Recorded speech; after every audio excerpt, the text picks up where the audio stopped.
بإحسان إلى يوم الدين. أما بعد، فأعوذ بالله من الشيطان الرجيم.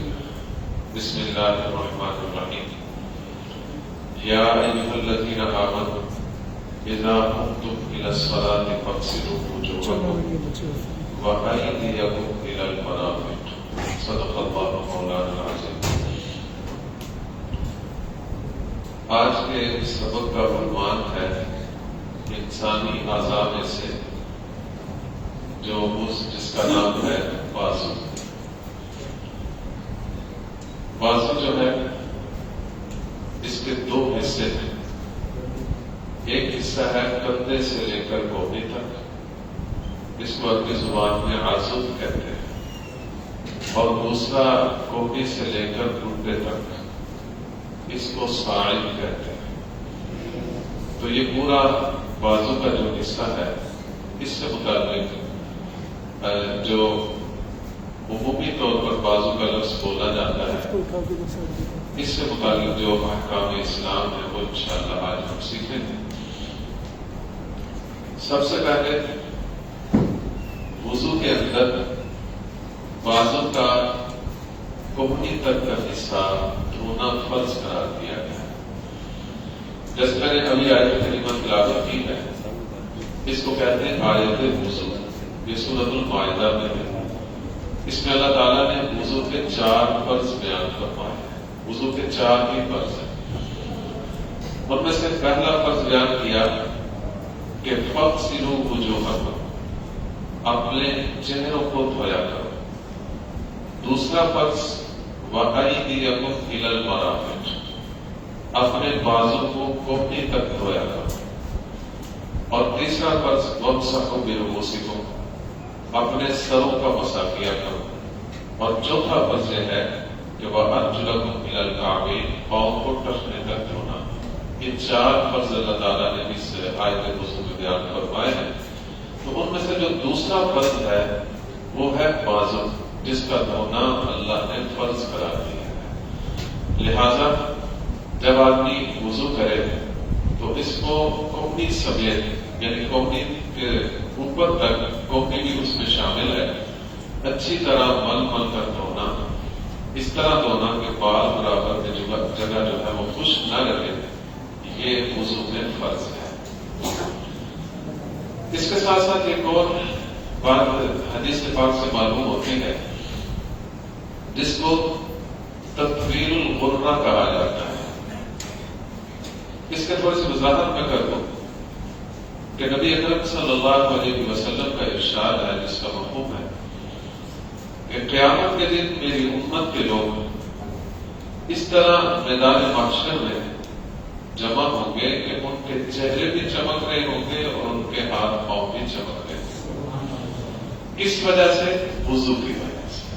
کہ جو اعضاء وضو ہے، جو بندہ وضو کا اہتمام کرتا ہے، نماز پڑھتا ہے، تو اللہ اس کے بدلے میں پورے میدان محشر میں اس کے اعضاء وضو میں چمک پیدا کر دے گا، خوبصورتی پیدا کر دے گا.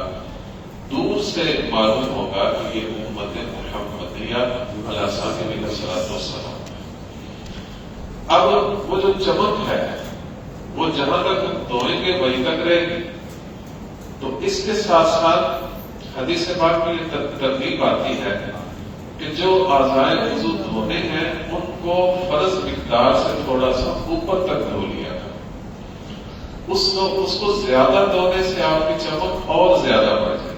اسے کہتے ہیں تطویل الغرہ، کہ اپنی چمک کو لمبا کرنا، زیادہ کرنا. تو جب آدمی چہرہ تو چہرہ ہی ہے، اس میں تو زیادہ دھو نہیں سکتا، لیکن ہاتھ پاؤں جو ہے اس کے اندر آدمی اضافہ کر سکتا ہے کہ کوہنی تک دھونا فرض ہے، کوہنی سے کچھ اوپر دھونے. اور اسی طرح ٹخنے تک پاؤں دھونا فرض ہے، تو تھوڑا سا پنڈلی کا حصہ بھی ساتھ دھو لیں. اس سے کیا ہوگا کہ آپ کی چمک جو ہے وہ بڑھ جائے. حضرت ابو ہریرہ رضی اللہ عنہ سے روایت ہے، فرماتے ہیں کہ نبی اکرم صلی اللہ علیہ وسلم نے ارشاد فرمایا، قیامت کے دن میری امت کے اعضاء وضو کے اثر سے چمک رہے ہوں گے. لہذا تم میں سے جو کوئی اپنی چمک، یعنی اپنے بازو کو زیادہ دھو کر اور پاؤں کو زیادہ دھو کر اپنی چمک بڑھا سکتا ہے تو اسے سے بڑھانا چاہیے۔ تو یہ حضرت ابو ہریرہ رضی اللہ عنہ کا بھی عمل تھا، نبی اکرم صلی اللہ علیہ وسلم کا بھی عمل تھا، اور آپ کی امت کو ترغیب بھی ہے کہ فرض مقدار سے تھوڑا سا زیادہ دیں۔ اس کے ساتھ ساتھ بازو سے متعلق اسلامی احکام میں سے ایک حکم یہ ہے کہ مرد حضرات کے لیے جو بازو ہیں ان کو بلا وجہ جبکہ ضرورت نہ ہو ان کو اوپر کپڑا اوپر چڑھا کر اور کونیوں تک ننگا کر کے نماز پڑھنا یہ خلاف ادب ہے، اس کو مکروہ تنزیہی کہا گیا ہے۔ تو اس لیے مردوں کو چاہیے کہ وہ اپنا جو بازو ہے، جو اس کا ایک باوقار اس کا جو لباس ہے، اس کے مطابق بازو کو ڈھانپ کر نماز پڑھے۔ اگر کوئی عذر ہے، بہت شدید گرمی لگ رہی ہے، بہت زیادہ تکلیف ہے، یا کوئی کوئی زخم ہے جس کی وجہ سے کپڑا اوپر رکھنا اس میں مشکل ہے، تو اس کے لیے جائز ہے، وہ اوپر کر سکتا ہے۔ لیکن بلا ضرورت ایسا نہیں کرنا چاہیے کہ آدمی جو ہے وہ کونیوں کا کپڑا چڑھا کر بازو ننگے کر کے نماز پڑھے۔ تو اس لیے یہ مردوں کے لیے حکم، لیکن عورتوں کے لیے یہ جو ہاتھ جہاں پہ ختم ہوتا ہے اس سے آگے بازو کا جو حصہ شروع ہوتا ہے، یہ ان کے لیے سطر میں شامل ہے۔ وہ اپنا لباس اس طرح بنائے کہ ان کے لباس میں یہ بازو کا کوئی حصہ بھی نماز میں نظر نہ آئے۔ لہذا بعض اوقات لباس کی سلائی کرتے وقت وہ چھوٹے بازو رکھ لیتی ہیں، پھر نماز میں مشکل پیش آتی ہے۔ اگر بازو ننگا رہے گا ساری نماز تو نہیں ہوگی، کیونکہ سطر تو چھپانا ضروری ہے۔ تو اس لیے عورتوں کو اس بات کا اہتمام کرنا کہ وہ اپنے بازو کو اچھی طرح ڈھانپ کر نماز پڑھے۔ بازو اگر ننگے رہ گئے تو ان کی نماز جو ہے وہ نہیں ہوگی۔ اسی طرح اسلامی احکام میں سے بازو سے متعلق ایک اور حکم یہ ہے کہ جب آدمی رکوع میں جائے تو اس وقت ہاتھ تو آپ نے گھٹنے پہ رکھنے ہیں اور اس طرح رکھنے ہیں کہ پوری انگلیاں کھول کر، گھٹنوں کو ایسے سمجھے کہ جیسے پوری انگلیاں کھول کر آپ گھٹنوں کو پکڑے ہوئے۔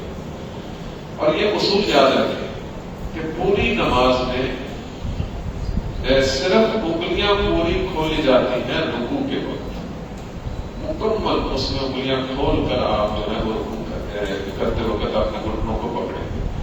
اور پوری نماز میں انگلیاں بند رکھی جاتی ہیں صرف سجدے کے وقت، ایسے آدمی بند رکھ کر سجدے کے وقت زمین پہ رکھے گا۔ باقی ساری نماز میں ہاتھوں کی انگلیاں جو ہیں وہ عام حالت میں رکھنی ہیں، نہ زیادہ بند کرنی ہے نہ زیادہ کھولنی ہے۔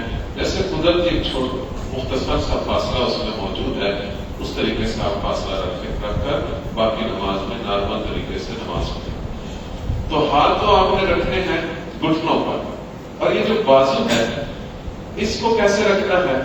کچھ لوگ بہت زیادہ جھکتے ہیں تو کونیاں جو ہے وہ سائڈ میں نکل جاتی ہیں، اور کچھ جو ہے وہ پورا ہاتھ ہی گھٹنوں کو نہیں لگاتے، تھوڑا سا ہاتھ لگاتے ہیں۔ تو مردوں کے رکوع کرنے کا صحیح طریقہ یہ ہے کہ ہاتھ کو مکمل کھول کر اپنے گھٹنوں کو پکڑیں گے اور اس بازو کو بالکل سیدھا رکھیں گے، اس میں لچک نہیں ہوگی، ڈھیلا پن نہیں ہوگا، بالکل سیدھا رکھیں جیسے کمان ہوتی ہے، اور کمان کا ایک پیچھے جو ہے وہ ایک اس کا پچھلا حصہ ہوتا ہے جو گولائی میں ہوتا ہے، اور آگے اس کے تان ہوتی ہے جو ربڑ کی طرح ہوتی ہے۔ تو وہ ربڑ جس طرح بالکل سیدھا ہوتا ہے اس طرح آپ کے بازو ہونے چاہیے، اور کمر جو ہے وہ کمان کی طرح سے جھکی ہوئی ہونی چاہیے۔ تو اس طریقے سے مردوں کے لیے یہ بازوؤں سے متعلق رکوع میں یہ حکم ہے کہ نہ تو ڈھیلا چھوڑے کہ بالکل وہ جو ہے وہ سائڈوں پہ نکل جائے، اور نہ ہی جو ہے وہ اس طریقے سے ہاتھ رکھے کہ ہاتھ ہی گھٹنے تک نہیں پہنچ رہے، بلکہ ہاتھ بھی اچھی طرح ٹکائے اور بازو کو بالکل سیدھا رکھے۔ یہ حدیث پاک سے یہی تعلیم ہمیں معلوم ہوتی ہے۔ لیکن عورتوں کے لیے حکم ہے کہ وہ رکوع کرتے وقت صرف انگلیوں کے پورے اپنے گھٹنوں کو لگائیں، وہ سارا ہاتھ نہیں کھولیں، پورے گھٹنوں کو نہیں پکڑیں، صرف اتنا جھکیں گی کہ انگلیوں کے پورے ان کے گھٹنے تک پہنچ جائیں، اور اس طریقے سے وہ رکوع کریں گی. ان کے لیے زیادہ مردوں کی طرح زیادہ جھکنا یا بازوں کو بہت زیادہ اکڑا کے رکھنا اور گھٹنوں پہ ٹیک لگا کے رکھنا یہ ان کے لیے نہیں ہے. یہ مرد اور عورت کی نماز میں فرق ہے. تو بہرحال مردوں کے لیے یہ حکم ہے کہ بازو کو بالکل سیدھا کمان کی طرح تان کے رکھنا. چنانچہ حضرت ابو حمید ساعدی رضی اللہ تعالیٰ مشہور صحابی یہ روایت کرتے ہیں کہ رسول اللہ صلی اللہ علیہ وسلم جب رکوع فرماتے تو اپنے ہاتھوں کو اپنے گھٹنوں پر مضبوطی سے جماتے اور اپنی پیٹھ کو سیدھا جھکاتے اور اپنے بازوں کو اپنے پہلوؤں سے جدا رکھتے. تو یہ جدا رکھنا بھی ایک اس کا حکم ہے. یہ نہیں کہ رکوع کرتے وقت آدمی کی جو کوہنیاں ہیں وہ اس کے پہلو کے ساتھ لگے، بلکہ ان کو بالکل ایسے جب آپ تانیں گے تو آپ کے پہلو سے وہ خود بخود جدا ہو جائیں گے. اسی طرح سجدے کے اندر بھی یہی تعلیم ہے کہ جب آدمی سجدے میں جائے تو یہ بازو جو ہے یہ ان کے پہلو سے جدا ہونے چاہیے، ان کی رانوں سے بھی جدا ہو اور ان کے پہلوؤں سے بھی جدا ہو. کئی لوگ سجدہ کرتے وقت اپنی کوہنی کو اپنی ران کے ساتھ نکال لیتے ہیں، یہ طریقہ بھی سنت کے خلاف ہے. کئی لوگ جو ہے وہ بالکل اپنے پہلوں کے ساتھ لگا دیتے ہیں، یہ طریقہ بھی سنت کے خلاف ہے. کئی لوگ زمین پر بچھا دیتے ہیں، یہ طریقہ بھی سنت کے خلاف ہے. صحیح سجدے کا طریقہ یہ ہے کہ آدمی اس طرح سجدہ کرے کہ اس کی کوہنیاں اس کے پہلو سے بھی جدا رہے، اس کی رانوں سے بھی جدا رہے اور زمین پر بھی نہ لگے، بلکہ ایسے جو ہے علیحدہ ہوں. اور صحابہ کرام تو بیان فرماتے کہ آپ اتنا اونچا سجدہ کرتے تھے اور یوں آپ نے بازو جو ہے وہ اٹھا کے رکھتے تھے کہ اگر بکری کا چھوٹا سا بچہ بھی نیچے سے گزرنا چاہتا تو آرام سے گزر سکتا تھا. اور آپ کی جو چادر لی ہوتی تھی اس چادر سے آپ کی بغل کی سفیدی جو ہے وہ نظر آتی تھی، کیونکہ آپ اس بازو کو بند تو کرتے نہیں تھے بلکہ کھول کے رکھتے تھے. تو اس طریقے سے سجدے کے اندر بھی بازوؤں کو پہلوؤں سے، زمین سے، رانوں سے جدا رکھ کر جو ہے اس طریقے سے سنت کے مطابق سجدہ کرنا چاہیے. اسی طرح لیکن اس میں عورت کا حکم الگ ہے.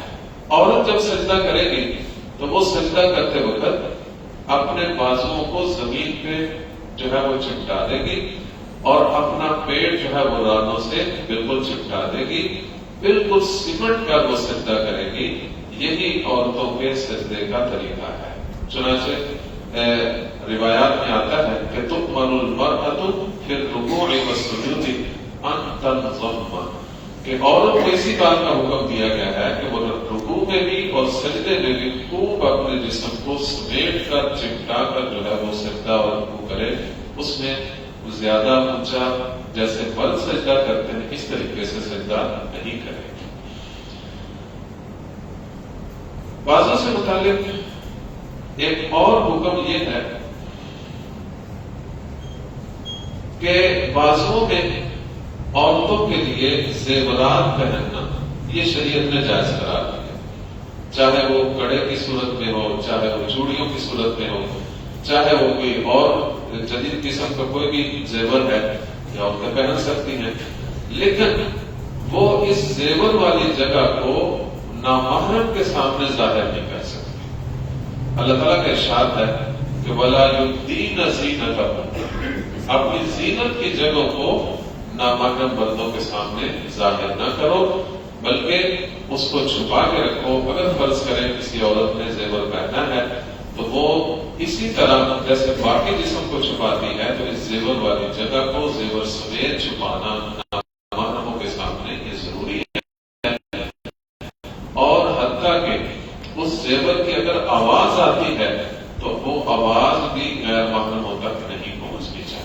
جیسے چوڑیوں کی خاص آواز ہوتی ہے یا کوئی اور زیور ہے اس کی آواز ہو، بازیب ہو یا کوئی اس طرح کے ہاتھ میں کوئی اور چیز پہنی ہو، تو اس طریقے سے وہ اگر زیور پہنے ہوئے ہیں تو دوسروں کے سامنے اس کا اظہار کرنا منع ہے.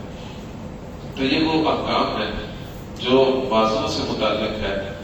اور اسی طرح بازوؤں میں ٹیٹو بنوانا جیسے کہ سوئیوں کے ساتھ اندر سوراخ کر کے اندر رنگ بھرنا یہ بھی منع ہے.